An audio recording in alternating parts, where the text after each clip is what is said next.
नमस्कार दोस्तों, मैं हूं हीरा परिहार। अप्रैल 2026 जब अमेरिका और ईरान के बीच एक विस्फोटक संकट गहरा रहा था, तो दुनिया को लगता था कि तीसरा विश्व युद्ध शुरू होने वाला है। लेकिन तभी एक देश इतिहास की किताब में अपने नाम को लिखवाना चाहता था और वह देश था पाकिस्तान। लेकिन यहीं पर सवाल उठते हैं, भारत कहां था उस समय? जो भारत खुद को विश्व गुरु और ग्लोबल साउथ का नेता कहा करता है, जिस भारत के पास ईरान के साथ चाबहार पोर्ट जैसा महत्वपूर्ण कार्ड है, वह 2 हफ्ते के इस ऐतिहासिक युद्ध विराम में पूरी तरह गायब आखिर क्यों रहा? क्या भारत ने सचमुच में अपनी शक्ति दिखाने का मौका क्या खोया था, या फिर यह एक चतुर रणनीति थी? आज का यह विश्लेषण आपको इस पूरे खेल की असली कहानी को बताएगा, जहां राजनीति है, जहां षड्यंत्र है, चाइना पाकिस्तान का गठजोड़ है और भारत की एक ऐसी चुप्पी जो 1000 शब्दों से ज्यादा बोला करती है। तो बने रहिए हमारे साथ, क्योंकि यह कहानी आपकी समझ को पूरी तरह बदल के रख देगी।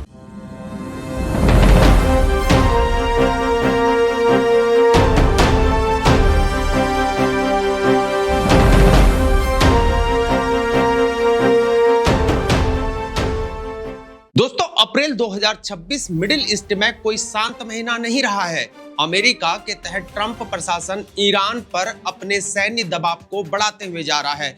ईरान बदले में इजरायली लक्ष्यों पर निशाने को साध रहा है। तेल की कीमतें आसमान छू रही हैं और दुनिया की सबसे महत्वपूर्ण जल डमरू मध्य हॉर्मुज जल डमरू मध्य से होकर जो तेल गुजरता है, उसका 1/3 हिस्सा अकेले भारत को चाहिए होता है। तो यहीं पर कहानी शुरू होती है। भारत का आयात ईरान से 90 लाख बैरल तेल प्रतिदिन। हर युद्ध के दिन तेल की कीमतें $2 से लेकर $3 प्रति बैरल बढ़ जाया करती है। गणित को समझिए, 90 लाख गुणा 2.5 गुणा 30, इसका मतलब आखिर क्या है? इसका मतलब ये है कि भारतीय अर्थव्यवस्था को 6 से लेकर $8 अरब का नुकसान है। लेकिन सिर्फ तेल की कीमतें ही नहीं है यहाँ पर मुद्दा, अपितु भारत के 90 लाख नागरिक मिडिल ईस्ट में काम कर रहे हैं। यूएई, सऊदी अरब, कुवैत, बहरीन में रोजमर्रा की जिंदगी को जी रहे हैं। उनके परिवार भारत में बैठकर उनके मासिक रेमिटेंस पर डिपेंड हैं। हर महीने कितना पैसा आया करता है घर पर? 30 से लेकर $40 अरब रुपया।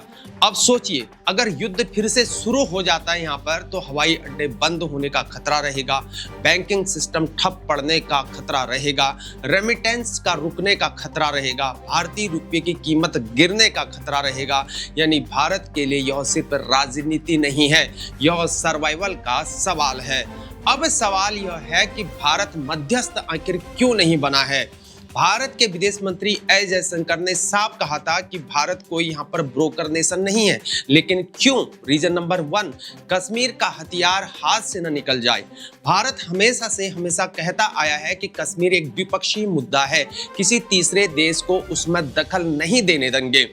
अब अगर भारत खुद ईरान अमेरिका विवाद में यहाँ पर मध्यस्थ बन जाता है, तो पाकिस्तान का सीधा जवाब यहाँ पर क्या होता? जरा सोचिए, अगर भारत दूसरों के झगड़ों में सुलह करा सकता है, तो कश्मीर पर भी तो तीसरे देशों को बुलाना चाहिए, है ना यहाँ पर पॉइंट? यानी एक स्टेप आगे बढ़ने से 10 कदम पीछे बढ़ जाना पड़ता, और यही वह नियम है जिसे भारत कभी नहीं तोड़ा करता है। दूसरा रास्ता यह था कि भारत खुलकर अमेरिका इजराइल के साथ यहाँ पर खड़ा हो जाता।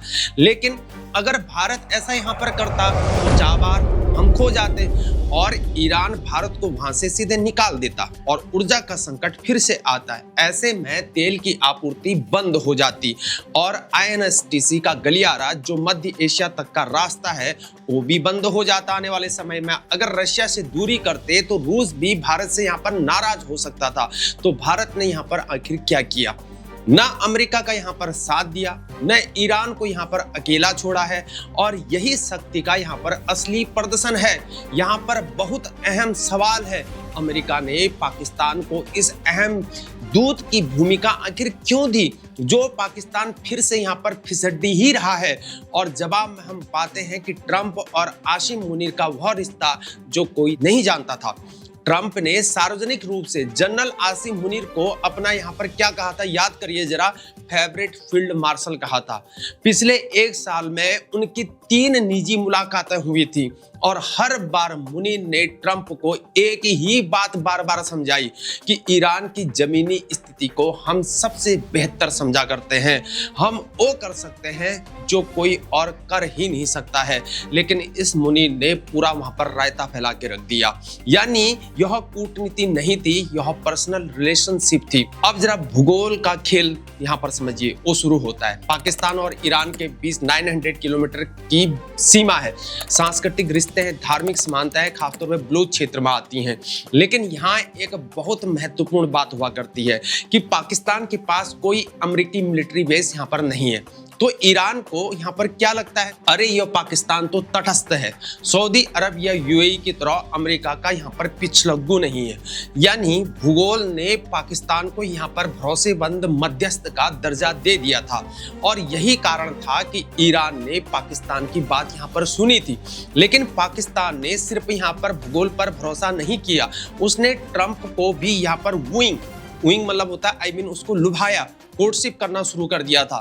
अब नोबेल शांति पुरस्कार की मनोविज्ञान को भी यहाँ पर समझो, पाकिस्तान ने ट्रंप को नोबेल पीस प्राइज के लिए यहाँ पर नामांकित किया था। जरा सोचिए, याद होगा आपको, ट्रंप का अहम संतुष्ट यहाँ पर होता है।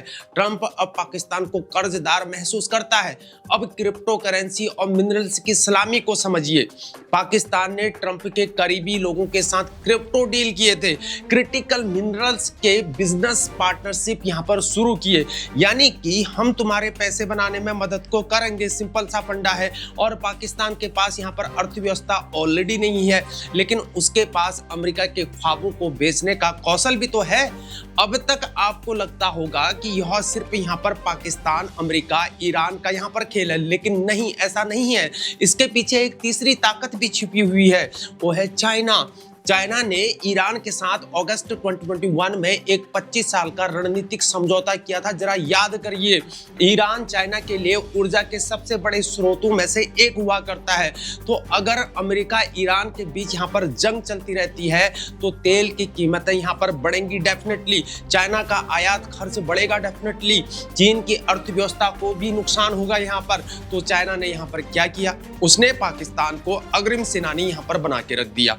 मार्च 2026 के अंत में पाकिस्तान और चाइना ने मिलकर एक 5 सूत्री शांति योजना को भी पेश किया था। लेकिन जरा देखिए, सलीके से इसे समझिए, तत्काल युद्ध विराम का आखिर मतलब क्या है?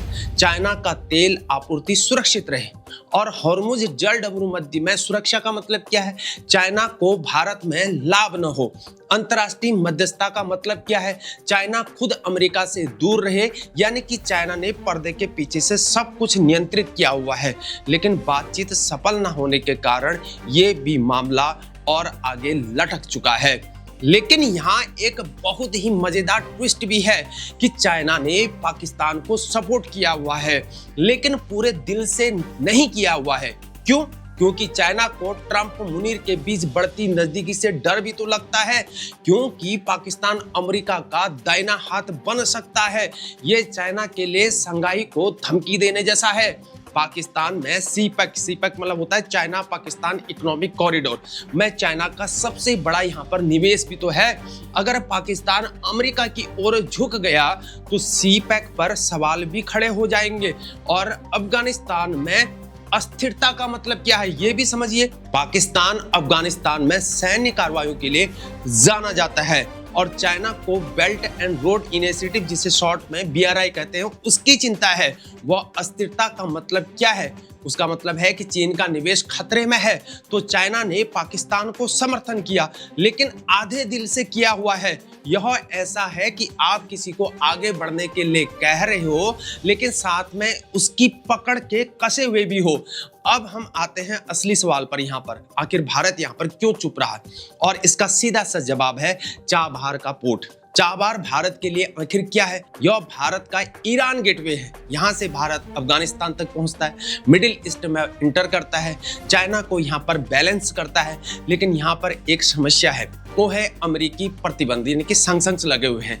भारत को चाबहार के संचालन के लिए अमेरिका से एक छूट यानी कि वेबर चाहिए होती है, और यह छूट खत्म भी होने वाली है। 26 अप्रैल 2026 तक ही ये वैध है।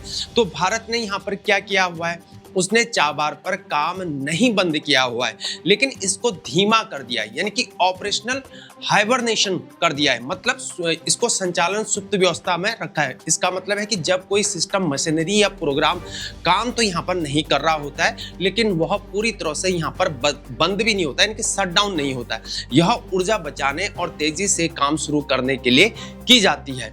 और इसका अर्थ है कि काम है, परिचालन में है, लेकिन बहुत धीरे धीरे है। तो क्या किया यहाँ पर भारत ने? $120 मिलियन का निवेश यहाँ पर पूरा कर दिया। इसका मतलब यहाँ पर क्या? हमने पैसा लगा दिया है, लेकिन अतिरिक्त काम को हमने रोक दिया है और हम यहाँ पर अभी चुप हैं। कुछ अधिकारियों को वहाँ से हमने हटा दिया है, यानी कि हम यहाँ पर खतरे से बचना चाहते हैं। और 2026 और 27 के बजट में कोई यहाँ पर नया फंड नहीं होने वाला है, यानी कि हम यहाँ पर इंतजार में हैं। यानी कि भारत का मैसेज यहाँ पर था कि हम चाबहार को नहीं छोड़ेंगे, लेकिन अभी हम बैठ जाएंगे और सही समय तक का इंतजार करेंगे। लेकिन यहाँ एक और परत भी है, वो है भारत और इजराइल के बीच गहरे रिश्ते हुआ करते हैं, क्योंकि भारत अब इजराइल का एक मजबूत रक्षा का साझेदार बन चुका है। ड्रोन्स है, साइबर टेक्नोलॉजी है, इंटेलिजेंस की शेयरिंग हो रही है, सब कुछ यहाँ पर चल रहा है। अब अगर भारत खुलकर यहाँ पर ईरान का साथ दे देता है तो इजराइल को क्या लगता? जरा सोचिए। अरे भारत तो हमारे दुश्मन का यहाँ पर समर्थन कर रहा है और यह भारत की रक्षा नीति के लिए यहाँ पर विनाशकारी भी तो हो सकता है। तो भारत के सामने यहाँ पर दो ऑप्शन थे, खुलकर ईरान का साथ, इसका मतलब क्या है कि इजराइल और अमेरिका से रिश्ते खराब होने हैं, और यदि यहाँ पर साइलेंट रहे तो दोनों से संतुलन को रख रहे हैं। और भारत ने यहाँ पर ऑप्शन नंबर 2 को चुना हुआ है। जहां अप्रैल 2025 में पहलगाम हमले के बाद भारत ने 65 साल पुरानी सिंधु जल संधि IWT को निलंबित कर दिया था। यह भारत की एक परमाणु हथियार जैसी चाल थी। क्यों थी? क्योंकि यह संधि पाकिस्तान की एक जीवन रेखा हुआ करती है, यानी कि पाकिस्तान का सिंचाई तंत्र हो गया, खेती होगी, पानी की सप्लाई होगी, सब कुछ इस संधि पर ही डिपेंड है। और अब यहाँ पर खतरा है। क्या खतरा है? पाकिस्तान अपनी मध्यस्थता की सफलता का इस्तेमाल करके अमेरिका से कह सकता है, देखो अगर भारत मेरी संधि को तोड़ता है तो तुम्हारा मध्यस्थ भी तो अपने ही देश में यहाँ पर मजबूत नहीं रहेगा, यानी कि भारत पर प्रेशर को डालो। यानी कि पाकिस्तान के पास अब एक नया यहाँ पर लीवर आ जाता और भारत को यह चिंता सताने लगी होती। लेकिन सबसे बड़ा खतरा यहाँ पर कश्मीर का है। भारत हमेशा से यहाँ पर कहता आया है कि कश्मीर एक आंतरिक मामला है, हमारा मसला है, कोई तीसरा देश यहाँ पर दखल न दे। लेकिन अब पाकिस्तान अमेरिका के पास जा सकता है और कह सकता है कि देखो अमेरिका, मैंने तुम्हारे लिए अमेरिका और ईरान को शांत रखा, ठीक है ना। अब तुम भारत पर प्रेशर को डालो कि वह कश्मीर मुद्दे पर यहाँ पर बातचीत को करे। यानी कि यह एक डोमिनो वाला इफेक्ट है। मतलब पाकिस्तान की मध्यस्थता की सफलता अगर हो तो अमेरिका का पाकिस्तान पर विश्वास बढ़ जाता। पाकिस्तान कश्मीर पर प्रेशर को बनाता है और उसके बाद क्या होता है, अमेरिका भारत पर प्रेशर को डालता है और भारत को यहाँ पर नए विवाद का सामना करना पड़ता। और यही भारत का सबसे बड़ा सिरदर्द है। लेकिन एक और परत यहाँ पर है कि भारत की ग्लोबल इमेज यहाँ पर क्या है, क्योंकि भारत खुद को आखिर क्या मानता है? वो मानता है विश्व गुरु, वर्ल्ड का गुरु, विश्व प्रधान मानता है। और हमारे मोदी जी ग्लोबल साउथ के नेता हैं, मतलब तीसरी दुनिया की आवाज है। लेकिन यहाँ पर क्या हुआ? अप्रैल 2026 में एक कमजोर देश पाकिस्तान ने एक महान शक्ति भारत के सामने अंतर्राष्ट्रीय मंच पर जगह को बनाया, लेकिन उसका भी पाकिस्तान ने यहाँ पर कबाड़ा करके रख दिया है, पूरा रायता रायता हो गया है। और अब भारत के विपक्ष यहाँ पर क्या कह रहे थे, यह हार है, यह शर्मिंदगी की है, भारत की कूटनीति असफल हो चुकी है। और यह आलोचना सिर्फ विपक्ष ही नहीं करता है, बल्कि दुनिया की मीडिया में भी यह सवाल हमेशा आया करता है। यानी कि पाकिस्तान की इस कामयाबी, जो कि यहाँ पर बेकामयाब रही, उसने भारत की छवि को नुकसान पहुंचाया है। अब सवाल यहाँ पर यह है कि 26 अप्रैल 2026 के बाद आखिर क्या होगा? अमेरिका अगर छूट नहीं देता है तो भारत के पास यहाँ पर क्या ऑप्शन है? और अब यहाँ एक बहुत ही महत्वपूर्ण बवाल भी है, क्योंकि भारत अमेरिका के लिए बहुत कीमती है। क्यों है मैं बताता हूं आपको। क्योंकि नंबर 1, चीन को संतुलित करने के लिए भारत यहां पर जरूरी है। एशिया में चीन की शक्ति को संतुलित करने के लिए अमेरिका को भारत की यहां पर नीड है, जरूरत है। अगर अमेरिका भारत पर कड़े प्रतिबंधों को लगाता है तो भारत रशिया की ओर झुक जाएगा, ये अमेरिका को डर है। क्वाड कमजोर हो जाएगा, इंडो पैसिफिक में अमेरिका की पकड़ यहां पर ढीली हो जाएगी। नंबर 2 पॉइंट, भारत अमेरिका का विशाल बाजार हुआ करता है। भारत 1 अरब प्लस आबादी वाला देश हुआ करता है। अमेरिका जानता है अगर भारत अमेरिकी सामानों पर टैरिफ अगर लगाता है और तो अमेरिकी कंपनियों को नुकसान डेफिनेटली होगा। ट्रंप के लाभ का सपना टूट जाएगा, जो कि एक दिन ट्रंप को ये जरूर समझ में आएगा। तो ट्रंप यहां पर क्या करेगा, वह लेन देन वाली कूटनीति यानी कि ट्रांसनेशनल डिप्लोमेसी को अपनाएगा। यानी कि ठीक है भारत, तुम ईरान से कुछ यहाँ पर व्यापार को करो, लेकिन इतना नहीं कि मेरी ईरान की नीति को यहाँ पर नुकसान हो। तो भारत को अमेरिका की ओर से सीधे यहाँ पर प्रतिबंध की चिंता बिल्कुल नहीं करनी चाहिए। असली चिंता है यहाँ पर टैरिफ वॉर की। ट्रंप 25% का अतिरिक्त सीमा शुल्क लगा सकता है भारतीय सामानों पर, और यह प्रतिबंध से ज्यादा दर्दनाक है। अब जरा देखिए, बहुत सारे लोग ये कहा करते हैं कि भारत ने अप्रैल 2026 में हार को खाया, लेकिन क्या सच में हार को है? बिल्कुल भी नहीं, ऐसा नहीं है। और भारत ने जो किया है वह मैच्योरिटी यानी कि परिपक्वता का प्रदर्शन यहां पर दिया है। आखिर क्या भारत ने यहां पर किया है, मैं आपको समझाता हूं। नंबर 1, अपनी राष्ट्रीय हितों को सुरक्षित रखा है, यानी कि 90 लाख नागरिकों की जान को बचाया है। 40 अरब डॉलर के रेमिटेंस को सुरक्षित रखा है। ऊर्जा संकट से बचाव को किया है। नंबर 2, दोनों पक्षों के साथ संबंध को बनाए रखा है, यानी न अमेरिका को यहां पर नाराज किया है, न ईरान को यहां पर अकेला छोड़ा है, न इजराइल को दोहरीपन का संदेश दिया है। नंबर 3, अपनी सिद्धांतवादी नीति को हमेशा कायम रखा है, यानी किसी भी सैन्य गुट का हिस्सा नहीं बना है। दलाली यानी कि ब्रोकरेज को हमेशा अस्वीकार किया है। स्वतंत्र विदेश नीति का दावा किया है, यानी कि भारत ने जो किया है वह शक्ति का असली प्रदर्शन है। अब पाकिस्तान की बात करते हैं। यहाँ पर पाकिस्तान को यहाँ पर आखिर क्या मिला है? कुछ मीडिया का कवरेज मिल चुका है, अमेरिका के साथ कुछ गर्मजोशी मिल गई है और एक बार का यहाँ पर स्टार बन चुका है। लेकिन लंबे समय में पाकिस्तान का यह स्टार दम बिल्कुल क्षणिक है। क्यों, मैं बताता हूं आपको। क्योंकि नंबर 1, ट्रंप की कूटनीति सर्वदा अस्थिर है, यानी आज अगर ईरान के मध्यस्थ की यहां पर जरूरत नहीं है तो पाकिस्तान तुरंत यहां पर डिस्पोजेबल एक बार ही बन जाता है। नंबर 2 समझिए आप, पाकिस्तान की अर्थव्यवस्था अभी भी कमजोर है, यानी कि यहां पर अमेरिका के कुछ लोन यहां पर मिल सकते हैं, लेकिन संरचनात्मक मजबूती नहीं मिल सकती है। नंबर 3, चीन पाकिस्तान को पूरी तरह नहीं भरोसा करता है, यानी जैसा हमने देखा है चीन आंतरिक रूप से चिंतित है और सीपैक में फंडिंग कम हो रही है, यानी कि पाकिस्तान की इस जीत का वास्तविक जीवन काल यहां पर सीमित है, जो कि सब यहां पर गड़बड़ झोला भी तो हो गया है। तो अगर हम इस पूरी कहानी को यहां पर सारांशित करें तो आखिर अप्रैल 2026 में क्या हुआ है, मैं बताता हूं आपको। नंबर 1, ईरान अमेरिका संकट, जहां दुनिया एक युद्ध के कगार पर है। नंबर 2, भारत की चुप्पी सचेत रणनीति है, कोई कमजोरी नहीं है। नंबर 3, पाकिस्तान की जीत जो हो ही नहीं सकी, एक क्षणिक सफलता रही और दीर्घकालिक रूप से असिद्ध रही। और नंबर 14 समझिए, चीन का खेल अपने हित सुरक्षित रखना पर पूर्ण नियंत्रण नहीं है। नंबर 5, भारत की असली जीत राष्ट्रीय हितों की रक्षा, विश्वसनीयता को बनाए रखना, यानी कि भारत सचमुच में यहाँ पर हारा नहीं है बल्कि उसकी कूटनीति की जीत हुई है। अब आगे क्या होगा? 3 महीने मई जुलाई 2026 की अहम तारीख इंपोर्टेंट है कि 26 अप्रैल 2026 चाबार प्रतिबंध की डेडलाइन है। Q2 2026 अमेरिका भारत के आर्थिक वार्ता, जुलाई 2026 ईरान की नई सरकार का प्रेशर। और अब क्या भारत को यहाँ पर करना चाहिए? नंबर 1 समझिए, चाबार का सवाल है, अगर युद्ध यहाँ पर ठहर जाता है तो INSTC क्या ये सक्रिय हो सकता है रशिया और मध्य एशिया के साथ? लेकिन अभी तो युद्ध रुका ही नहीं है यहाँ पर। नंबर 3 समझिए, रूपी रियाल को व्यापार को बढ़ाना चाहिए, इजराइल संबंध को संभालना है, लेकिन ईरान से अलग नहीं होना है। अगर भारत इन 3-4 बातों को सही तरीके से अगर करता है तो भारत का वास्तविक विश्व गुरु दर्जा स्थापित डेफिनेटली होगा। लेकिन यहाँ एक चीज इंपॉर्टेंट है जो हम आपको समझनी चाहिए। भारत की यह रणनीति केवल अंतर्राष्ट्रीय कूटनीति के लिए नहीं है, यह एक दर्शन है, संतुलन की कला है और सिद्धांत पर दृढ़ रहना है, लेकिन फ्लेक्सिबल तरीके से। यानी कि दूसरों की गलतियों से हमने सीखना है और अपनी पावर का दुरुपयोग नहीं करना है। यही भारत को एक महान शक्ति को बनाता है, न कि सिर्फ सेना की संख्या, न सिर्फ अर्थव्यवस्था की बढ़ाई, बल्कि अक्ल, विजडम और धैर्य, पेशेंस। और यही सवाल भी है कि आने वाले दशकों में भारत वास्तव में विश्व गुरु जरूर बनेगा या सिर्फ एक और बड़ी ताकत रह जाएगा।